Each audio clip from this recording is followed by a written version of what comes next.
Wow, Edward! Ang ganda naman ng bahay mo. Simula ngayon, Scarlett. Dito ka natitira, ha? Masanay ka na. Matanong ko lang, bakit pala gusto mo akong panagutan? Eh, di ba, iniwan mo na ako? Scarlett, hindi naman talaga kita iniwan. Alam mong, kinailangan ko lang sumama ng matagal sa ibang bansa. Kasama yung mga magulang ko. Ang importante, nandito na ako, Scarlett. Bubuo na tayo ng pamilya. Ang sarap naman pakinggan nun. Oh, Scarlett, bakit? Ang sakit ng tiyan ko! Ha? Teka lang, tatawag ako ng nurse, ha? Diyan ka lang. Edward? Buti na lang dumating ka, tita. Naku, Edward, salamat sa pera, ha? Makakasiguro kang kay Scarlett Lato mapupunta. Bakit nandito yung babaeng yan, ha? Paalisin niyo yan! Ha? Anong nangyayari? Scarlett? Anak, di mo ba kilala? Nanay mo ko.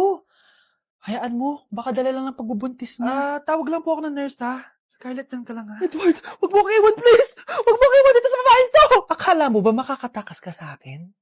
Binigyan ako ng malaking pera ni Edward, oh. Nakuha ko na yung gusto ko. Ngayon, pwede ka na mawala. Nay, wag po, please. Scarlett, Pigilan niyo babaeng yan! Brianna? tita, anong ginagawa niyo kay Scarlett, ha? Wala. Ina-adjust ko lang yung unan niya. Napakasama mo, tita. Sariling anak mo, papatayin mo. May ipapakulong ako dito. Ano? Kulong! Edward, nakatakas siya. Scarlett, hayaan mo na siya. Hindi ka na niya pwedeng saktan, ha? Paano yung pera? Buti na nakatakas ako. At least may cheque naman ako. Nasaan na yun? Nasaan na yung cheque? Ito, naiwan niya. Thank you, Edward. Masaya ako para sa inyo, ate. Scarlett, Brianna, hanggat nandito ako, poprotektahan ko kayong dalawa. Hindi ako ikulong! Hindi ako scammer! Itigil niyo na yan! Hindi si nanay ang scammer. Pero nasa bahay na to, ang totoong scammer. Hoy, bata! Huwag kang mangialam. Wala ka namang ebidensya. Pero nay, alam ko hindi ko yung scammer. Tara na, sumama ka na sa akin. Mga anak, aayusin ko to, ha? Babalik din ako, okay? Kung sino man sa inyo yung totoong scammer, umamin na kayo! Nakulong si nanay, di ba? Ate, walang may gustong makulong si nanay. Tsaka bakit kami lang tatlo sinisisi mo? Eh baka ikaw talaga yung totoong scammer. Imbes na magsisihan tayo, magtulungan na lang tayo para kay nanay. Malalaman ko rin ng totoo. Delivery po. Gabi na, may nagde-deliver pa? Kuya, kaninong parcel yan? Kay Susan po ulit. Ha? Saan nangyari yun? Eh, nasa kulungan na si nanay. Aba ma'am, hindi ko po alam. Taga-deliver lang po ako eh. Sige na po.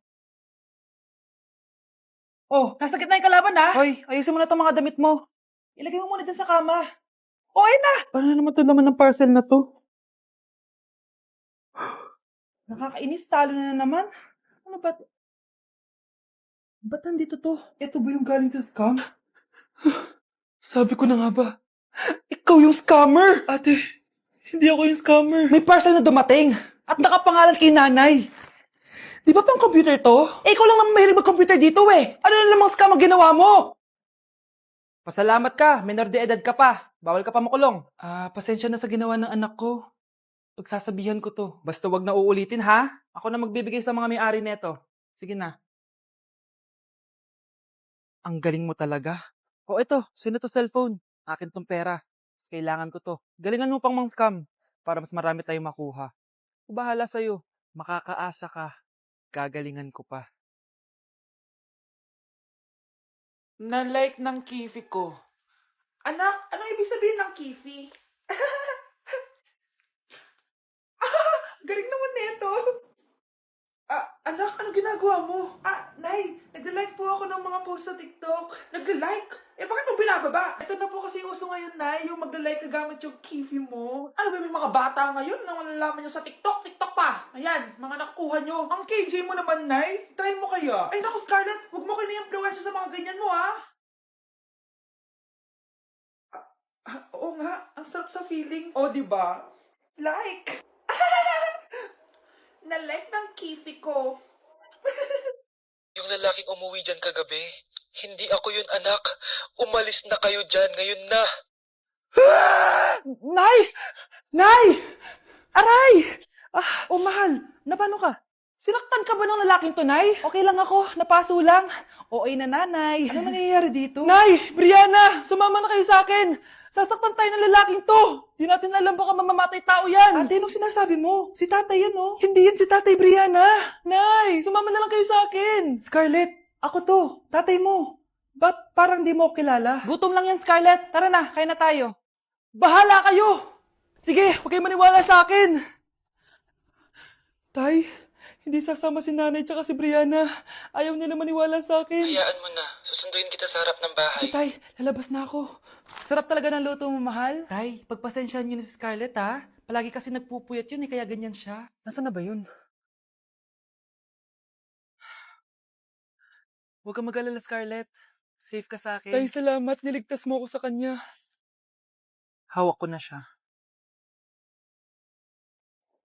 Very good. Teka lang. Bakit wala dito si Scarlett, mahal? Pabalik na yun, mahal. Sige na, kumain ka na lang dyan. Sige. Kain na tayo. Gaganti na ako sa mga panloloko mo sa abroad. Munda sa akin yung anak mo sa labas. Good morning, class.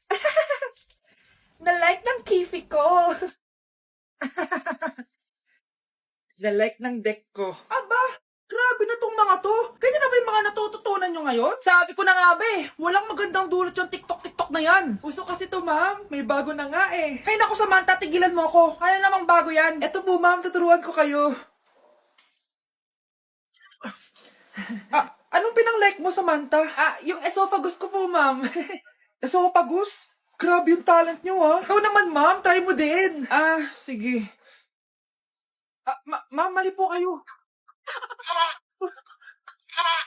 Ma'am, sumobra po kayo. Hindi na po esophagus yan. Pitukan na po yan. Shh, Scarlett. Itatakas kita, ha? Scarlett? May kausap ka ba? Nandiyan na si nanay. Bilisan mo. Paparating na siya. Bibilisan ko na. Scarlett! Scarlett! May kausap ka ba? Huwag kang maingay dyan, ha? Scarlett, tara na. Tara na, tita. Tita, buti na lang dumating ka. Hindi ko na kaya mga pinagagawa ni nanay. Hi, Scarlett. Nay. Napakahayop mo, Susan! Oo, hayop ako. At least madaming pera. Huwag kang mag-alala. Di kita sasaktan. Hindi ko na din kaya mga pinagagawa sa akin ni Susan. At ikaw, Scarlett, ipapakain ko sa'yo yung lason na binigay mo sa akin. Nay, wag po. Halika. Isubo mo tong lason. Ito'y nararapat sa'yo para mawala ka na sa mundo. Tigil mo na yan, Susan. Totoo ba itong nakikita ko? Buhay ka, Tay? Oo, buhay na buhay. Paano nangyari yun? Hindi pwede. Pinatay na kita. Simula pa lang ng una, alam ko naman na pera lang ang habol mo sa akin, Susan. Kaya nung naparalyze ako, alam ko na pagkakataon mo na yun para lasunin ako. Kaya inutusan ko yung pulis para ipalit ako sa bangkay. Hawak ko din dito yung mga papeles na magpapatunay na ninanakawan mo ako ng pera. Sumama ka sa akin sa presinto. Tandaan nyo to! Hindi ba ako tapos? Anak, sorry. Kinailangan ko magtago sa'yo. Okay lang, Tay. Ang importante, buhay ka.